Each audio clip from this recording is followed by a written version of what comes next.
Hello everyone and a very good morning to all of you. Welcome to sleepy classes. तो 10 अक्टूबर के newspaper के current affairs को discuss करेंगे, multiple choice questions को भी डिस्कस करेंगे। तो आज आप देखेंगे जो नंबर ऑफ न्यूज़ है वो न्यूज़पेपर के अंदर बहुत ज़्यादा यहाँ पर कवर की गई हैं। The Hindu is the only source which we are following.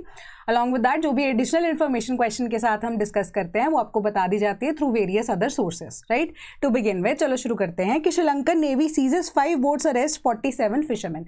तो यहाँ पे आपको कुछ पढ़ने की जरूरत नहीं है, ठीक है। बस आपको ये देखना कि वो अरेस्ट कहाँ से हुए। वो अरेस्ट हुए हैं पाक बे वाले रीजन से, ठीक है। तो पाक बे वाले रीजन जो है एक तरह से आप कह सकते हो कि बे लाइक स्ट्रक्चर यहाँ पे हमें नजर आ रहा है ना। बे इसी को बोलते हैं, नारो ऐसे सी टाइप एनक्लोजर, ठीक है। तो यहाँ कहीं बीच में से हमारा जो मैरीटाइम बाउंड्रीज है ना वो जाती है, ठीक है। तो पाक बे से ही उन्हें अरेस्ट किया गया है।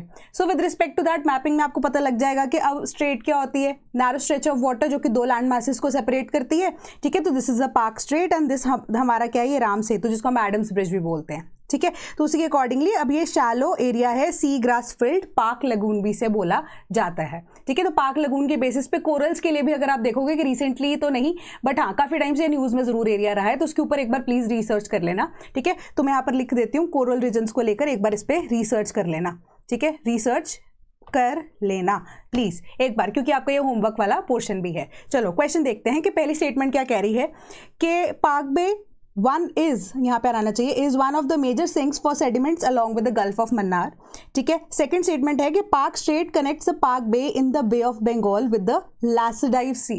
विच of the statements above is are correct.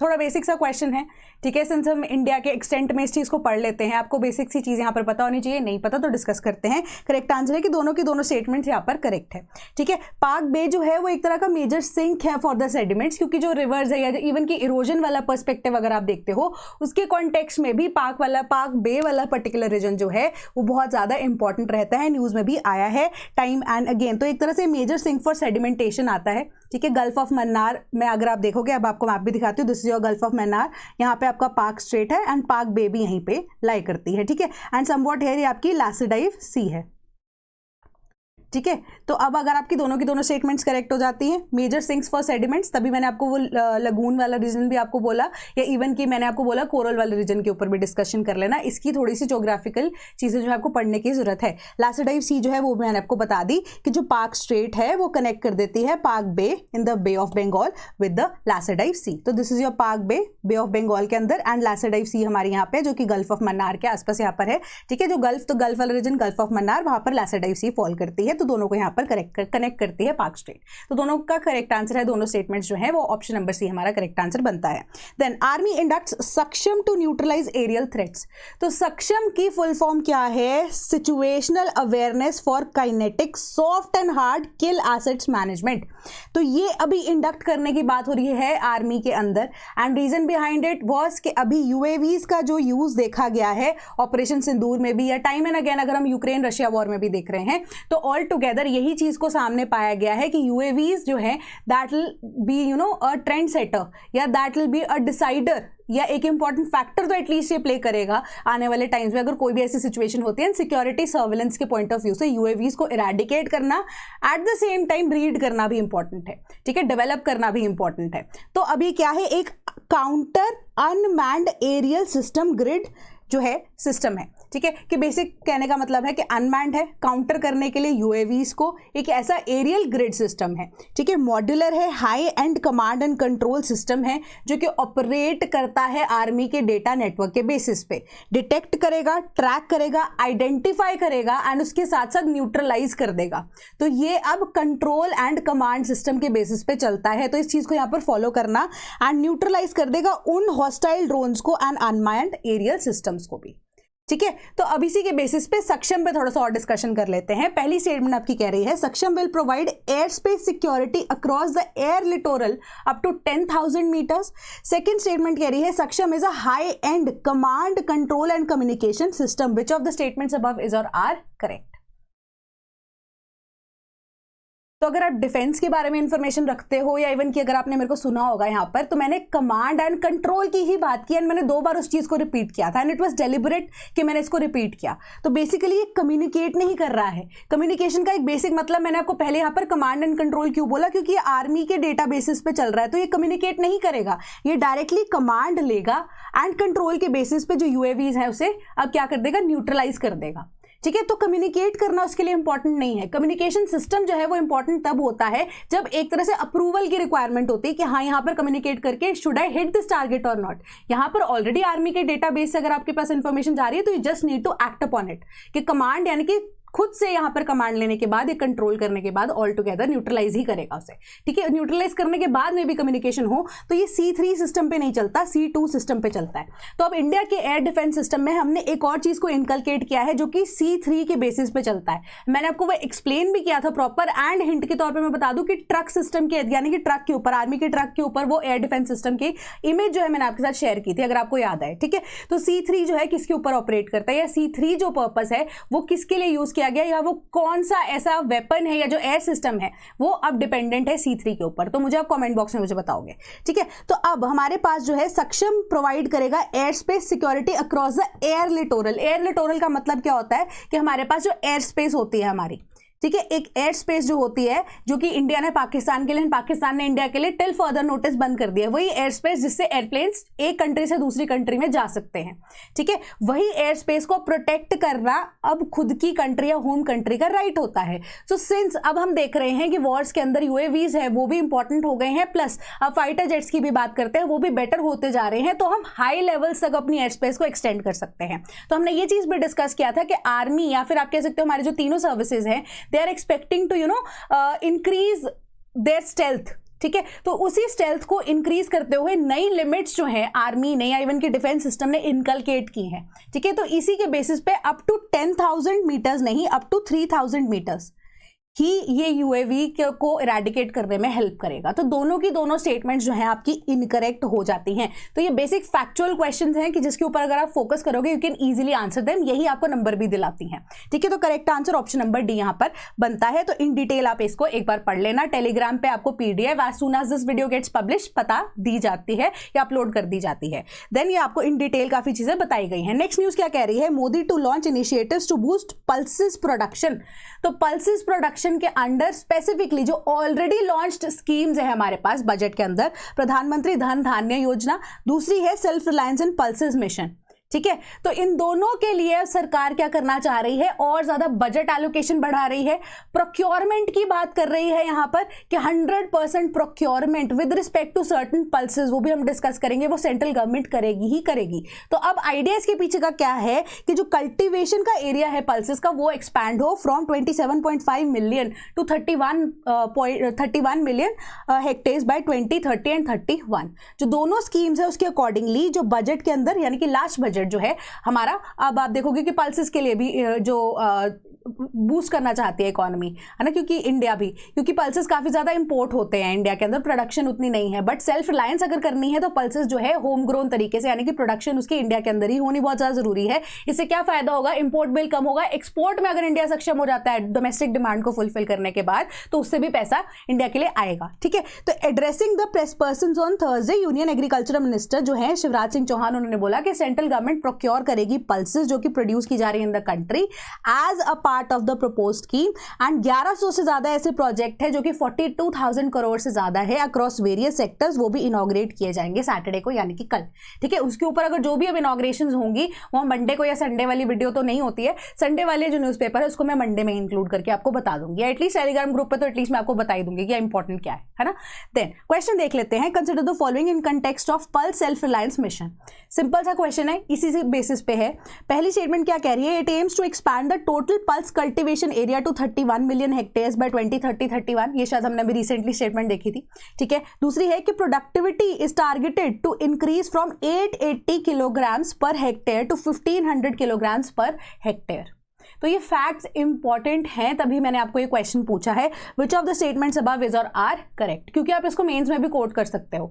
ठीक है, कि इन केस अगर आपको मेंस में ऐसे एग्रीकल्चर से रिलेटेड कुछ इन्फॉर्मेशन पूछी जाती है, इवन की सोशल स्कीम्स को लेकर आपको क्वेश्चन पूछे जाते हैं, तो आप उसको कोट कर सकते हो। आप बता सकते हो कि टोटल हमारा भी करंटली इतना हेक्टेयर यहाँ पे प्रोडक्शन है, इसको इंक्रीज करने के लिए ये योजना यूज की गई है, एंड प्रोडक्टिविटी पल्सेस के केस में, इवन वीट के केस में, राइस के केस में, एंड एवरीथिंग, है ना। तो उसके बेसिस पे हमारा करेक्ट आंसर बनता है option number A, statement number A. ठीक है, 880 180 किलोग्राम अभी पर हेक्टेयर हमारी प्रोडक्टिविटी चल रही है, उसको बढ़ा के यहाँ पे सरकार करना चाहती है ऑल टुगेदर अगर हम देखें तो 1130 केजी पर हेक्टेयर। ठीक है, 2030-31 के लिए ये टारगेट लेकर सरकार ने यहाँ पर शुरुआत की है। तो अब पीआईबी में एक इंपॉर्टेंट यहाँ पे इंफॉर्मेशन या आप कह सकते हो रेलिवेंट इंफॉर्मेशन को शेयर किया गया था, पल्सेस मिशन के लिए ही है एंड इन डिटेल इसका स्क्रीनशॉट मैं आपके साथ यहाँ पर शेयर कर चुकी हूँ, पीडीएफ में आपको जो मिलेगी आप इसको इन डिटेल पढ़ सकते हो। ठीक है, then retrospective age limits under the surrogacy law violate reproductive autonomy, supreme court का ये ऑर्डर आया है। ठीक है, तो सरोगेसी लॉ जो है 2021 के अंदर यहाँ पे सरकार यानी कि पार्लियामेंट ने लॉन्च किया था, इन्फोर्स किया था। तो इसके अकॉर्डिंगली क्या है, रिप्रोडक्टिव एजेस के ऊपर ना बार लगाई गई है, बार भी ये लगाई गई है कि अब तभी एलिजिबिलिटी बनती है कि अगर जो सरोगेसी है उसके अंदर विमेन के केस में जो कि अब 23 एंड 50 ईयर्स के बीच में उसकी एज होनी चाहिए, एंड मेल के केस में बात करें तो 26 से 55 ईयर्स के बीच में उनकी एज होनी चाहिए, तभी हस्बैंड वाइफ की तभी सरोगेसी यहाँ पर पॉसिबल हो सकती है। ठीक है, बट यहाँ पर केस जो है ना वो थोड़ा सा अलग था। ये रेट्रोस्पेक्टिव एज लिमिट्स की बात कैसे हो रही है, अब केस यही था कि 3 ऐसे कपल्स हैं जिन्होंने सरोगेसी के लिए यहाँ पर बोला गया था, बट उनका जो आइडिया है सरोगेसी का, या जो डॉक्टर्स हैं उन्हें मना कर रहे थे। ठीक है, तो वो केस यहाँ पर या पिटिशन फाइल करते हैं, उन्होंने बोला कि अब जब सरोगेसी लॉ जो है वो 2021 के अंदर यहाँ पर इंप्लीमेंट हुआ, but before the implementation of such law हम ऑलरेडी अपने जो एग्स हैं उन्हें फ्रोजन करा चुके थे या फ्रीज करा चुके थे। ठीक है, तो all together in that situation आप रेट्रोस्पेक्टिवली इस एक्ट को या इस लॉ को हमारे ऊपर नहीं लगा सकते हो। ठीक है, and with respect to that surrogacy तो फिर भी अलाउड है ही, है ना, एज लिमिट वाली बात तो चलो आती ही आती है, बट रेट्रोस्पेक्टिवली आप किसी भी लॉ को यहाँ पर एप्लीकेबल नहीं कर सकते until and unless it is mentioned. ठीक है, कि अगर रेट्रोस्पेक्टिवली कौन से टाइम से अगर मेंशन होता है तो उसके बाद जो है अगर लॉ एक्सप्लिसिटली इस चीज को स्टेट करता है तभी वो रेट्रोस्पेक्टिवली एक्ट होता है। बट मेजरली अगर हम देखें जो हमारे लॉज हैं वो अब क्या होते हैं, वो अब प्रोस्पेक्टिवली एक्ट होते हैं। अब फॉर एग्जाम्पल मैं कैसे आपको बताती हूँ इस चीज को, सपोज कीजिए मर्डर का क्राइम है, क्राइम तो हम अभी बोल रहे हैं। ठीक है, सपोज कीजिए साल चल रहा है अभी 2020 का, हाइपोथेटिकल सिचुएशन है। 2020 के अंदर क्या होता है कि मर्डर कमिट करना किसी भी तरह का क्राइम नहीं था। ठीक है, अब 2023 के अंदर लेजिस्लेशन आती है। ठीक है, तो यही लेजिस्लेशन जो है वो मर्डर को यहां पर क्रिमिनलाइज कर देती है।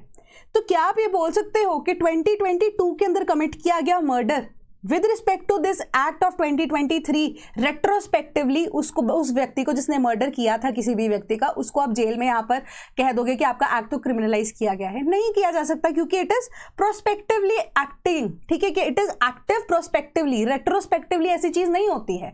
रेट्रोस्पेक्टिवली जनरली कोई भी ऐसा रूल पास नहीं होता है। रेट्रोस्पेक्टिव जनरली चीजें जो है या रूल्स जो है वो एप्लीकेबल होते हैं जब आपका अभी के केस में अगर हम जनरल सिनारियोज देखते हैं कि कोई भी ऐसा बैक एंड पे सेंट्रल गवर्नमेंट या स्टेट गवर्नमेंट ने आपको कोई डेयरनेस अलाउंस या कोई एरियर जो है वो देना होता है। ठीक है, तो वो या फिर आपका पे कमीशन जो होता है वो कई बार रेट्रोस्पेक्टिवली आप देखोगे कि वो एप्लीकेबल होता है। तो बहुत रेयरली ऐसे कोई लॉ होते हैं जो कि रेट्रोस्पेक्टिव एक्शन में यहाँ पर होते हैं। सिविल लॉ के केसेस में चीजें ज्यादा पॉसिबल होती हैं, क्रिमिनल लॉ के अंदर आप वो चीज को एप्लीकेबल नहीं कर सकते। बहुत रेयर एंड रेयर सिचुएशंस होती हैं जहां पर क्रिमिनल केसेस में आप रेट्रोस्पेक्टिव कोई भी ऐसी चीज को क्रिमिनलाइज कर देते हो या डीक्रिमिनलाइज कर देते हो। ठीक है, तो उसके लिए भी स्पेसिफिक रीजन या टेस्ट जो है वो होने चाहिए। ठीक है, तो इन दिस सिचुएशन अब सुप्रीम कोर्ट ने क्या कहा, उन्होंने कहा कि ये चीज तो बिल्कुल आप सही बोल रहे हो, तो उन्होंने ये डिसमिस की, ये मतलब जो ऑपोजिशन पार्टी थी यहाँ पर अगर हम देखें तो पिटिशन को एक्सेप्ट करने के बाद उन्होंने बोला कि इट इज वैलिड। ठीक है, वैलिड चीज है यहाँ पर कि रेट्रोस्पेक्टिवली हम इस चीज को एक्ट नहीं कर सकते। एंड इवन की अगर आप देखो एम्ब्रियो फ्रीजिंग प्रोसीजर जो है इन दैट सिचुएशन वो पहले से ही करा चुके थे, विच इज फाइन। एंड अभी की कंडीशन में अगर हम एज का बार देखें, बट स्टिल अगर वो एम्ब्रियो फ्रीजिंग वाला जो प्रोसीजर है वो पहले ही कपल्स करा चुके होते हैं, या इवन की 2021 की जो एक्ट के बाद से भी देखो तो दैट थिंग इज अलाउड, क्योंकि अब मेडिकल कंडीशन उनकी है, जो हमारे आप कह सकते हो कोई भी ऐसा कपल है अगर उनकी ऐसी मेडिकल कंडीशन है तो इन दैट सिचुएशन ऑल्सो जो कि मेडिकल प्रोसीजर है जो कि सेफ है एंड अलाउड है, वहां पे सरोगेसी अब वैसे भी इन एनी केस एज अगर आपका यहाँ पर फैक्टर बनता है तो भी अलाउ कर सकते हो। ठीक है, इन सर्टन सिचुएशंस वो भी अलाउ कर सकते हो, यानी कि अगर मेल की एज 55 से सरपास हो गई या 50 ईयर से सरपास हो गई, बट उन्होंने यहाँ पर एग्स को फ्रीज करा दिया, एम्ब्रियो को फ्रीज करा दिया था, तब भी इन सर्टन सिचुएशंस अलाउ किया जा सकता है इस एज लिमिट के अगेंस्ट। तो उन्होंने ये भी बोला कि हम पार्लियामेंट की किसी बात को यहाँ पर जो है मॉक नहीं कर रहे हैं, but it is just a safe procedure इसे किया जा सकता है कि जस्ट इन केस कोई भी अगर नेचुरल कपल है जो कि एक्सपेक्ट करना चाहता है बट उनकी जो प्रेगनेंसी अगर इन दैट सिचुएशन डिले हो जाती है, तब भी आप उनसे पेरेंटहुड का राइट यहाँ पर नहीं ले सकते, ठीक है। बट अगर आप ये 55 वाली बार लगाने के बाद in spite of the medical condition, ठीक है, and with respect to that कि उन्होंने मेडिकल प्रोसीजर्स को अच्छे से फॉलो किया था, तो आप उसको अलाउ कर सकते हो। क्यों? क्योंकि यहाँ पर आर्टिकल 21 पिक्चर में आता है कि वहां पर आप फैमिली यानी कि पेरेंटहुड को भी एक्सपीरियंस कर सकते हो, ठीक है। तो इन दैट सिचुएशन उन्होंने बोला जो आप लेवरेज है या इवन की लीनियंसी आपको दी जा सकती है इन सर्टेन सिचुएशंस, ठीक है। तो ये चीज आपकी पूरी की पूरी यहाँ पर कवर हो जाती है। तो सवाल क्या है, पहली स्टेटमेंट कह रही है surrogacy regulation act 2021 permits only altruistic surrogacy. अब मैं समझाऊंगी इस वर्ड का मतलब क्या है, क्वेश्चन देखते हैं। Second, commercial surrogacy is punishable with a jail term of 10 years और a fine of up to ₹10 lakh, ठीक है। तो ये स्टेटमेंट जो है टिपिकल आप कह सकते हो कि सेकंड स्टेटमेंट यूपीएससी के बेसिस पे पूछी गई है।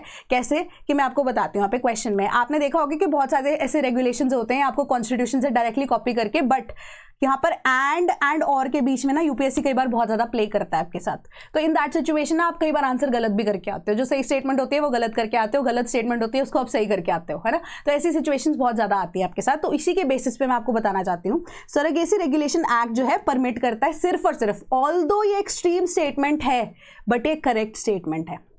अल्ट्रिस्टिक सरोगेसी का मतलब क्या होता है कि किसी भी तरह का यहाँ पर ये बिजनेस की तरह कंडक्ट नहीं होगा, किसी भी तरह की पेमेंट सरोगेट को यहाँ पर नहीं दी जाएगी। पेमेंट सिर्फ और सिर्फ मेडिकल एक्सपेंसेस के बेसिस पे ही दी जाएगी। मेडिकल एक्सपेंसेस जो कि सरोगेसी के टाइम पे यहाँ पर इनकर होते हैं वो सरोगेसी के अंडर कवर होंगे। बट इसको एज अ बिजनेस अगर आप देखो कि सिर्फ मॉनेटरी पेमेंट के बेसिस पे आप सरोगेसी को प्रैक्टिस कर रहे हो या इवन सरोगेट बन रहे हो किसी को, वो चीज अलाउड नहीं है। एंड ऐसा किया जाता है तो वो कमर्शियल सरोगेसी के अंडर आएगा जो कि पनिशेबल होगा जेल टर्म के साथ, जो कि 10 साल की होगी। एंड यहां पर पूछा जाएगा कि आपको फाइन जो है वो लग सकता है ऑफ ₹10 लाख, ठीक है। तो यहां पर ये दोनों चीजें इंक्लूड हो रही हैं। तो थोड़ा सा कॉमन आप चीज को या आइडिया लगाकर भी देखो, कॉमन सेंस को भी अगर यूज करते हो ना आप, तो देखोगे कि सरोगेसी जो कि कमर्शियल सरोगेसी है जिसको रोकना है, तो सिर्फ और सिर्फ अगर 10 लाख रुपए का फाइन आप दे रहे हो और वाली कंडीशन के अंदर, तो 10 साल जेल अगर आप जाना प्रेफर नहीं करोगे तो 10 लाख रुपए फाइन तो बहुत सारी फैमिलीज ऐसे जो देने को तैयार हो जाती हैं, है ना। तो यहाँ पर एंड वाला टर्म इन एनी केस बहुत ज्यादा जरूरी था। तो फर्स्ट स्टेटमेंट आपकी करेक्ट हो जाती है, correct answer option number A बनता है, ठीक है। आई होप आपको ये सिचुएशन सारी चीजें जो है वो समझ आ गई होंगी। एंड एक इंपॉर्टेंट चीज यहाँ पर यही है कि अब जो एक्ट है 2021 का वो सिर्फ और सिर्फ अल्ट्रिस्टिक सरोगेसी को परमिट करता है, and that too for Indian married, ठीक है, कपल्स। अब हेट्रोसेक्सुअल कपल्स जो है कहीं कहीं जगह पे यहाँ पर इंक्लूड किए गए हैं। ओसीआई कपल्स जो हैं उनको यहाँ पर जिनको प्रूवन है जो कि विद इनफर्टिलिटी, एंड प्रोहिबिट करता है कमर्शियल सरोगेसी को excluding single parents and LGBTQ+ individuals. तो यहाँ पर जो सिंगल पेरेंट्स है ना वो उन लोगों के लिए इंक्लूड किया जा रहा है दैट वर नेवर मैरिड, ठीक है। तो ये क्लॉज भी इसके अंदर है। वेदर अब कोई ऐसी सिचुएशन आती है जहां पर विडो है कोई या कोई डिवोर्सी है, उनकी एक बार शादी हो चुकी थी, ठीक है, ठीक है, शादी हो चुकी है उनकी, उनको यहां पर अलाउ की जाएगी ऐसी सरोगेसी, ठीक है। But people those who were never married यानी कि जो टिपिकली यहाँ पे सिंगल पेरेंट्स थे, they are not allowed to procreate through surrogacy. तो ये चीज को यहाँ पर ध्यान में रखना। तो इंपॉर्टेंट चीजें थी। रेगुलेटरी बॉडीज जो एक बार इनके बारे में पढ़ लेना, एक्सक्लूजन्स क्या है वो देख लेना। Then India to launch red list survey to assess extinction risk to plant and animals. तो आप बोलोगे कि इंडिया को यहाँ पर जरूरत क्या है रेड लिस्ट की, हमारे पास तो ऑलरेडी शेड्यूल्स हैं। तो अब उसके पीछे का एक रीजन जो है वो यही है कि जो शेड्यूल्स हैं वो इंडिया ने अपने बेसिस पे यहाँ पर बनाए हैं, ठीक है। शेड्यूल जो है वो पार्लियामेंट ने एक्ट बनाए हैं। एंड उसके बाद अगर आप देखोगे 1970s के बाद जो हमारा एक्ट है जो अभी तक एप्लीकेबल है, वो जो शेड्यूल बनाए गए हैं उसके पीछे का कोई ऐसा डेटा कलेक्शन का ना तो कोई चीज मेंशन की गई है, ठीक है, ना ही वो कोई ग्लोबल बेसिस पे या ग्लोबल ट्रीटी या इवन ग्लोबल आप कह सकते हो कि स्टैंडर्ड के बेसिस पे उस चीज को हम कवर करते हैं। हम सिर्फ एक सेंसस कंडक्ट करते हैं या डायरेक्टली हमने बता दिया कि हाँ इनके एक्सटिंक्शन पास में इनको शेड्यूल 1 में डाल दो, इनको 2 में डाल दो, 3 में डाल दो, 4 में डाल दो, so on and so fourth, है ना। तो ये सारी चीजें यहाँ पर होती हैं। तो एक ग्लोबल स्टैंडर्ड के बेसिस पे स्पीशीज को असेस करना, जहाँ पे एक रियल टाइम डेटा आपके पास अवेलेबल रहेगा for a longer period of time, जो कि ग्लोबल अब स्टैंडर्ड्स के साथ भी भी मीट कर रहा है, and along with that India जो है अब उसके थ्रू क्या होगा, एक प्रॉपर रियल पिक्चर की तरह सामने आ सकता है, या रियल पिक्चर एक्चुअली में ऑन ग्राउंड क्या चल रही है विद रिस्पेक्ट टू स्पीशीज, उसके लिए ये रेड लिस्ट सर्वे जो है वो कंडक्ट किया जा रहा है। एंड इस सर्वे के लिए अगर आप देखोगे टाइम एंड अगेन जैसे हमारे पास रिपोर्ट्स आती है ना, ISFR आता है, इंडिया स्टेट फॉरेस्ट रिपोर्ट आती है, इसी तरीके से इस सर्वे की जो रिपोर्ट है वो भी अब हर साल यहाँ पर सरकार पब्लिश करने की कोशिश करेगी। इनिशियली अभी 2030 तक खत्म होना है सारा का सारा काम, ठीक है। तो अब ये फंडिंग जो है यहाँ पर पब्लिक के थ्रू, जो पब्लिक फंडिंग जो है उसको यूज किया जाएगा। अब ये एस्टिमेटेड है कि इसमें 95 करोड़ रुपीस का खर्चा आने वाला है, एंड 300 सर्टिफाइड असेसर्स जो हैं इसको परफॉर्म करने वाले हैं 2030 तक। एंड ये ग्लोबल स्टैंडर्ड्स जो हैं वो कौन से हैं जिसको फॉलो किया जाएगा, that is convention on biological diversity and Kunming Montreal global biodiversity framework, KMGBF इसको बोलते हैं, उसको यहाँ पर यूज किया जाएगा। काम क्या है इसका, गोल क्या है कि एक national red data book on flora and fauna by 2030 at least बना दी जाए।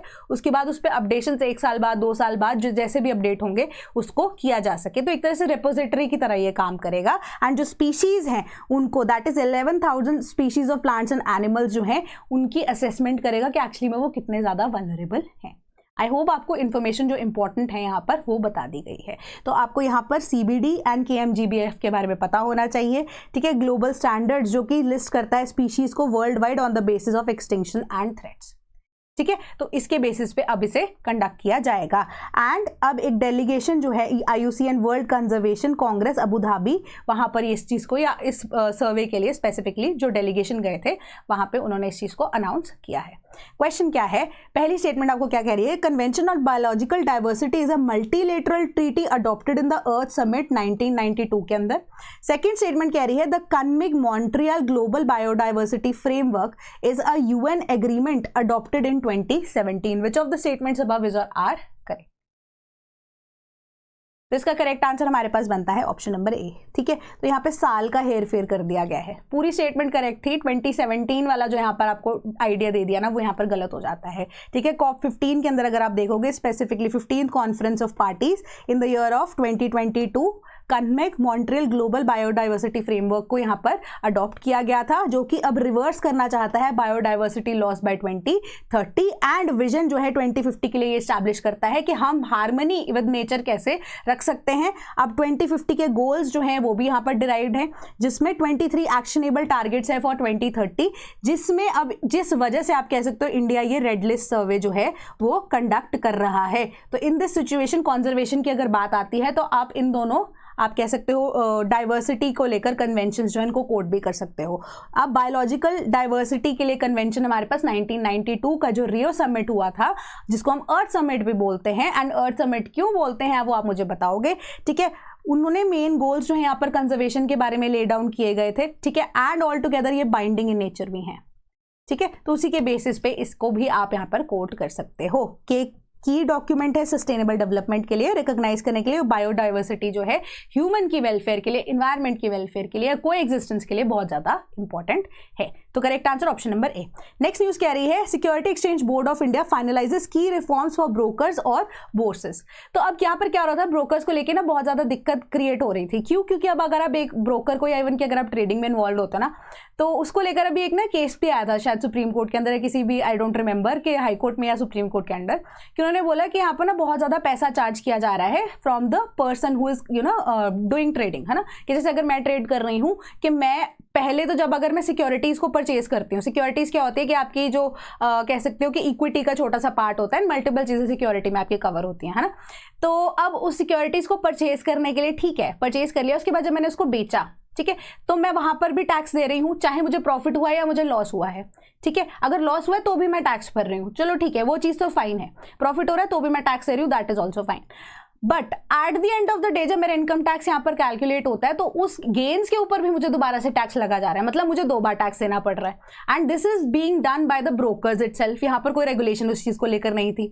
सेबी ने इस पे कॉग्निजेंस ली एंड उसके ऊपर की रिफॉर्म्स यहाँ पर ब्रोकर्स के ऊपर लगाए गए हैं। की रिफॉर्म्स जो है बेसिक उन्होंने यही बोले कि पहली बात, जो ब्रोकर्स हैं जो कि अब पहली बार कि यही अब हमारा जो टैक्सेशन सिस्टम है उसको लेकर यहाँ पर बोला गया है कि ब्रोकर्स का भी ध्यान रखा गया है, यहाँ पे जो पर्सन इन्वेस्ट कर रहा है, जो ट्रेडर भी है यहाँ पर, उसके भी इंटरेस्ट को यहाँ पर ध्यान में रखा गया है कि पेनल्टीज जो है उनको कुछ आइडेंटिफाई किया गया है, नई पेनल्टीज को भी और पुरानी पेनल्टीज को भी रिकॉग्नाइज करने के बाद चीज़ों को ध्यान में रखा गया है। पहली जो है उन्होंने उसने रैशनलाइज सिस्टम जो है इसको इंक्लूड किया है एंड ये फेज्ड इंप्लीमेंटेशन होंगी। पेनल्टीज जो है उनको भी यहाँ पर रखा गया है, कईयों पर सिर्फ वार्निंग देके छोड़ा जाएगा, वो सारी चीज़ें आपको बताई गई हैं कि penalty for the violation will be same across stock exchanges. पहली चीज कि अब हमारे पास स्टॉक एक्सचेंजेस भी डिफरेंट है, बॉम्बे स्टॉक एक्सचेंज है हमारे पास और आप नेशनल स्टॉक एक्सचेंज की बात करते हो, मल्टीपल इंडेक्सेस के थ्रू यहाँ पर ट्रेडिंग होती है, ठीक है। तो अब स्टॉक एक्सचेंजेस में बीएससी और एनएससी के लिए डिफरेंट डेटा सेट थे, जो वायलेशंस थी अब वो इक्वल होंगी, सेम होंगी फॉर ऑल द ब्रोकर्स, ठीक है, या स्टॉक एक्सचेंजेस के थ्रू जो वायलेशन है वो सेम होंगी, कॉमन होंगी, उसके लिए पैरामीटर ले डाउन किया जाएगा, ठीक है। अब जो पेनल्टी है या अवॉइड करने के लिए double jeopardy, penalty will be levied by only one exchange, ठीक है, that is the lead exchange. Lead exchange हमारे पास एनएससी है, ठीक है। कहने का मतलब ये है कि अगर कोई भी वायलेशन, कोई भी व्यक्ति जो है या ब्रोकर है वो डिफरेंट यहाँ पर ब्रोकर जो हमारे एक्सचेंजेस है उस पर रजिस्टर्ड होता है, ठीक है, बट इन एनी केस वो भी कोई वायलेशन करता है तो वो एनएससी के थ्रू ही यहाँ पर उस पर वायलेशन होगी कि डबल टाइम पेनल्टी वो नहीं देगा, जैसे ट्रेडर के साथ होता था उनके साथ यहाँ पर नहीं किया जाएगा, रैशनलाइज किया जा रहा है।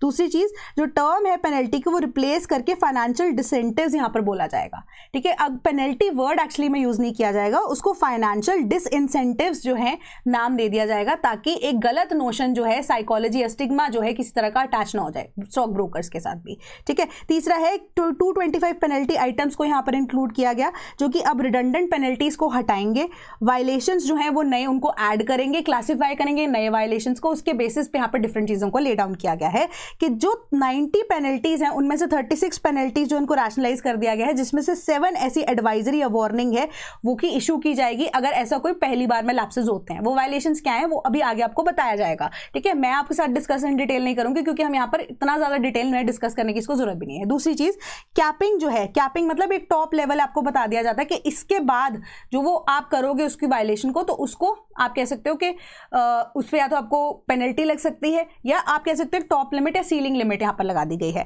कैपिंग जो है 6 कैटेगरीज में लगाई जाएगी, 29 जो है ऐसी कैपिंग्स रिमेन्स अनचेंज, यानी कि कैपिंग कैसे कि वायलेशन जो है वो रिमेन अनचेंज एंड 12 ऐसी नई पेनल्टीज जो है वो ऐड कर दी गई हैं, यानी कि डायरेक्शंस जो हैं वो इशू की जाएंगी एक्सचेंजेस को कि आपको किस तरीके से काम करना है, वो सेबी करेगा क्योंकि SEBI is the lead market regulator of India, ठीक है। मल्टीपल एक्सचेंजेस में अगर करंटली जो है ना ब्रोकर्स रजिस्टर्ड हैं, उनको हर एक एक्सचेंज के लिए, सेपरेट एक्सचेंज के लिए आप देखोगे कि डिफरेंट तरीके से अपने डायरेक्टिव्स को या इवन कि आप देखोगे कि सेपरेट कंप्लायंस है वो रजिस्टर करानी पड़ेगी, ठीक है। कॉमन रिपोर्टिंग पोर्टल जो है सेबी ने रोल आउट कर दिया है, वो भी 2 फेजेस में यहाँ पे प्रोवाइड किया जाएगा, ठीक है, कि एक कॉमन प्लेटफॉर्म आ गया सिंगल विंडो सिस्टम की तरह स्टैब्लिश करने के लिए, जो कि डेटा सेट भी रखेगा एंड साथ में ट्रांसपेरेंसी को भी रखेगा।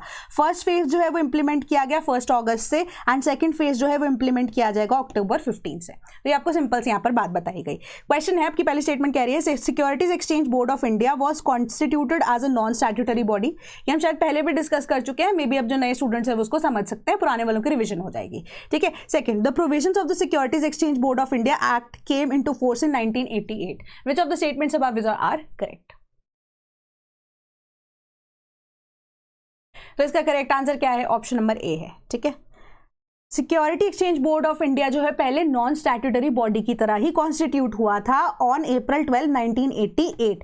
रेजोल्यूशन सरकार ने यहां पर पास किया था, ठीक है। सिंस अब इंडिया उस टाइम पे न्यू इकोनॉमिक पॉलिसीज को केटर करने में तुला हुआ था, केटर भी कैसे कि अब हमें लोन यहां पर आईएमएफ से नहीं मिल रहा था, उन्होंने बोला 1991 के रिफॉर्म्स के अंडर कि आपको यहां पर ग्लोबलाइजेशन को इंक्लूड करना ही पड़ेगा, ठीक है, कि एलपीजी रिफॉर्म्स आपको लाने ही पड़ेंगे। उससे पहले अगर आप देखोगे तो स्टॉक एक्सचेंजेस के अंदर इंडिया जो है इतना ज्यादा ट्रेड नहीं करता था, ठीक है, क्योंकि एक सीलिंग या लिमिट लगा दी गई थी। तो उसी के बेसिस पे अगर आप देखोगे तो सेबी जो है मार्केट रेगुलेटर तब बना ऑफिशियली स्टैट्यूटरीली, क्योंकि 1991 में एलपीजी रिफॉर्म्स जो उनको अडॉप्ट किया गया, तो उसके बाद 1992 में एक एक्ट पास होता है जिसको एनफोर्स भी करा दिया जाता है जनवरी 30, 1992 में, जहां पे सेबी मार्केट रेगुलेटर की तरह एक्ट करेगा, ठीक है। तो अब सिंपल सी ये कहानी थी। लाइफ सेविंग ड्रिल कि Karnataka unit of the Indian coast guard उन्होंने कंडक्ट की regional search and rescue exercise रे सारेक्स 25, ठीक है, in the Arabian sea off the Panambur coast in Mangaluru on Thursday. ठीक है, सिंपल सी आपकी न्यूज़ है। तो इंडियन कोस्ट गार्ड की आप कह सकते हो ये एक्सरसाइज है जिसको रेस RX बोला गया एंड 2025 में कंडक्ट हुआ है, तो रेस RX 25 इसका नाम है। तो अब रेस RX के ऊपर थोड़ा सा डिस्कस करते हैं। It is a biannual exercise, पहली स्टेटमेंट कह रही है। दूसरी, व्यायाम रक्षमा is the motto of Indian coast guard, which of the statements above is और आर करेक्ट? तो इसका करेक्ट आंसर है ऑप्शन नंबर बी। ठीक है, रेस RX जो है एक एनुअल एक्सरसाइज है, ठीक है, ताकि अब इंडियन कोस्ट गार्ड जो है वो हर साल किस तरीके से रेस्क्यू ऑपरेशंस या इवन की मैरीटाइम जो हमारी सिचुएशंस रहते हैं उसको मैनेज करने के लिए अब ड्रिल्स को कंडक्ट करता है। तो इसमें रेस्क्यू ऑपरेशंस भी ऑब्वियसली इंक्लूड होते हैं, तो हर साल ये एनुअली किया जाता है, यानी कि एनुअली किया जाता है, हर साल किया जाता है। ठीक है, तो 2025 में इसको कंडक्ट कराया गया, 2026 में भी ये कंडक्ट होगी। तो एक सिंपल सी बात है, वयम रक्षमा, ठीक है, that means we protect. Protection का काम तो हमें पता ही है ना कि इंडियन कोस्ट गार्ड का है, तो इसीलिए हमारी सेकंड स्टेटमेंट बिल्कुल करेक्ट आंसर यहां पर बनती है, व्यायाम रक्षमे, which means we protect in English. ठीक है, अब संस्कृत जो टर्म है या फ्रेज है इसको कोस्ट गार्ड के स्क्रोल पे भी यहाँ पर आप कह सकते हो कि गड़वाया गया है, इंस्क्राइब कराया गया है कि commitment safeguarding India's maritime interest and resources. ठीक है, रेस RX जो है कोस्ट ऑफ कर्नाटका ICG की ऑपरेशनल रेडीनेस को यहाँ पर चेक करने के लिए कंडक्ट की गई थी। ठीक है, एनुअल मैरीटाइम एक्सरसाइज है। सिंपल सी यहाँ पर बात है, स्टेटमेंट आपकी जो है सेकंड करेक्ट थी, आंसर ऑप्शन नंबर बी बनता है। Then Laszlo Krasznahorkai wins Nobel prize in literature. ठीक है, अब वो हंगरी से हैं, हंगेरियन राइटर हैं।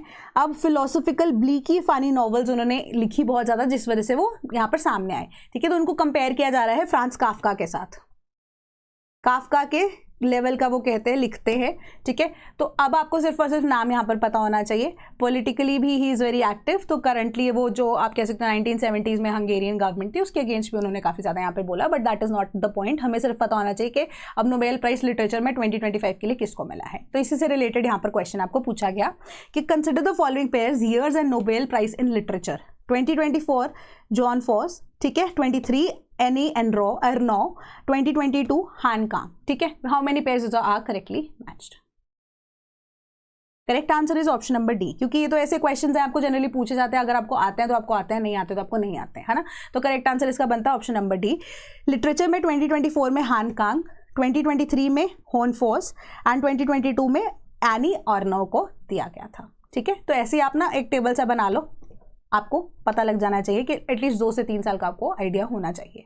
ठीक है, तो correct answer option number D बनता है। Then India will buy UK missiles for 350 million euros, यहाँ पर बात हो रही है। ठीक है, या आप पाउंड्स की यहाँ पर बात कर सकते हो। तो एक जो अब आपको पता है कि 120-30 जो लोगों की डेलीगेशन इंडिया में आई है प्राइम मिनिस्टर UK स्टार्मर के साथ। ठीक है, तो अब मल्टीपल यानी कि फ्री ट्रेड एग्रीमेंट के ऊपर भी इसके अंदर बात होगी। मल्टीपल चीज़ें जो है यहाँ पे इनकलकेट करने की बात की जा रही है कि काफ़ी मेजरली हो सकता है इंडिया एंड UK के बीच में कोई ऐसा पैक्ट है वो साइन हो सके आने वाले टाइम में। ठीक है, तो उन्होंने यही बोला है कि डिफेंस सिस्टम में UK और इंडिया चाहते हैं आपस में एक दूसरे के साथ कोलैबोरेट करना, कि इंडिया जो है वो अब चाहता है कि इलेक्ट्रिक पावर्ड इंजन के साथ जो कि अब नेवल शिप्स के लिए यूज़ किए जा सकते हैं, UK के साथ टाई अप करेगा 250 मिलियन पाउंड्स के लिए। ठीक है, अब ये ट्रेड डील होगी एंड 64 इंडियन कंपनीज जो हैं वो कमिट करना चाहती हैं कि वो इन्वेस्ट करना चाहते हैं इन UK। ठीक है, तो अब 2 वे एग्रीमेंट होता है कि UK कुछ इंडिया को दे, ठीक है, अब इंडिया कुछ UK को दे।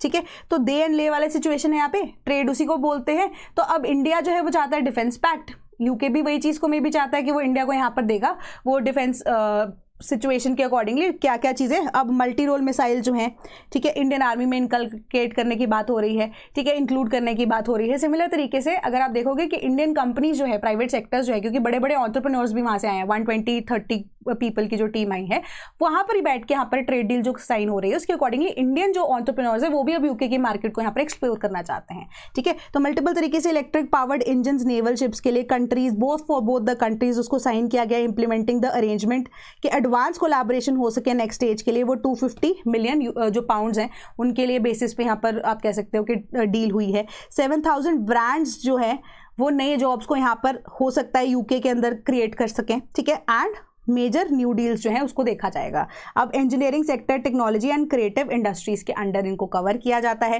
एंड इंडस्ट्रीज का यहाँ पर आपको नाम भी दिया गया है कि इंडियन कंपनीज कौन सी ऐसी विलिंग है, उसमें से टीवीएस मोटर्स है, इंजीनियरिंग कंपनी सियान जो है वो इन्वेस्ट करना चाहती है यूके के अंदर, Muthoot finance, hero Honda and even Rolls Royce की जो सीईओ हैं जो कि यूके से इंडिया आए हुए हैं अंडर दिस डेलीगेशन, वो यहाँ पर चाहते हैं कि इंटरेस्ट दिखाया उन्होंने कि रोल्स रॉयस की प्रोडक्शन इंडिया के अंदर शुरू हो सके आने वाले टाइम में। ठीक है, तो ये दोनों तरफ से यहाँ पर ये जो ट्रेड डील है होने के चांसेस हैं। मेजर सी चीज़ यहाँ पे ये कवर हुई थी। इंडिया एंड ऑस्ट्रेलिया साइन की डिफेंस एग्रीमेंट्स, काफ़ी टाइम से बात भी चल रही थी। ठीक है, एग्रीमेंट जो है किस बेसिस पे, इंफॉर्मेशन शेयरिंग पे, memorandum of understanding submarine research के ऊपर, रेस्क्यू कोऑपरेशन के ऊपर, in terms of reference for establish joint staff talks. ठीक है, सिंपल सी बात है, कुछ डिटेल इसके ऊपर आती है जिसके ऊपर में भी आपसे क्वेश्चन पूछा जा सके, उसको मैं यहाँ पर डिस्कस कर लूंगी न्यूज़पेपर में आने वाले टाइम में जब भी अवेलेबल होगा। देन अब यहाँ पर सुदान आर्मी यूज क्लोरीन इन खार्तूम एरिया अटैक्स। तो सुदान की स्पेसिफिक कंडीशन को इन डिटेल में समझाने के लिए जहाँ पे आरएसए का रोल क्या था वो, या अभी भी करंटली क्या है, उसके लिए मैं एक शॉर्ट ऑलरेडी अपलोड कर चुकी हूं जिसका लिंक मैं यहाँ पर आपको दे दूंगी, या आई बटन में आपको दिखेगा, वो आप इन डिटेल उसमें पढ़ सकते हो क्या क्या सिचुएशन चल रही है। बट यहाँ पर मेन मुद्दा जो है that is the use of chlorine. ठीक है, कि यूज ऑफ क्लोरीन के केस में इसको as a chemical weapon use किया जा सकता है या यूज किया गया है। आरएसए ने, जो सुदान की आप कह सकते हो आर्मी है, जिनके पास मैक्सिमम एरिया अंडर कंट्रोल है इस टाइम पे, उन्होंने क्लोरीन को यूज किया खार्तूम रीजन में एक केमिकल वेपन के तौर पे या उसी के एस्पेक्ट में, ताकि जो लोग हैं वो मर सकें। ठीक है, सो अब केमिकली अगर आप देखोगे, एक हमारे पास कन्वेंशन है केमिकल वेपन्स को जो कि अब बैन करती है from using in any kind of war like situation. तो वो कौन सी कन्वेंशन है? ठीक है, वो आप मुझे कमेंट बॉक्स में मुझे बताओगे। ठीक है, एंड केमिकली अगर आप क्लोरीन को देखोगे तो वो सफोकेशन कॉज करता है, रेस्पिरेटरी प्रॉब्लम्स जो है उसे कॉज करता है, जिससे डेथ हो सकती है अल्टीमेटली। ठीक है, तो इसलिए क्लोरीन की इंपॉर्टेंस यहाँ पर कैरेक्टरिस्टिक्स के बेसिस पे मैं आपको ये चीज बता रही हूँ। Then centre government eases PLI scheme rules for MMF industry में हमने स्पेसिफिकली यहाँ पर बात की थी अपैरल्स को लेकर, ये ऑलरेडी हम डिस्कस कर चुके हैं।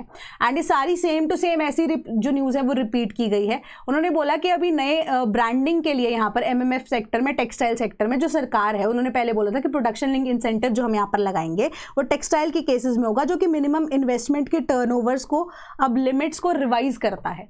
ठीक है, और यही जो है MMF अपैरल्स के लिए मैन मेड फाइबर्स के तौर पे नया टैग लगाया जाएगा। ठीक है, एंड उसके लिए नए आर्टिकल्स के लिए MMF फैब्रिक्स के अंडर अलग से स्कीम को इंक्लूड किया जाएगा, जो कि इसी का ही पार्ट होगी, टेक्सटाइल सेक्टर का ही पार्ट होगी।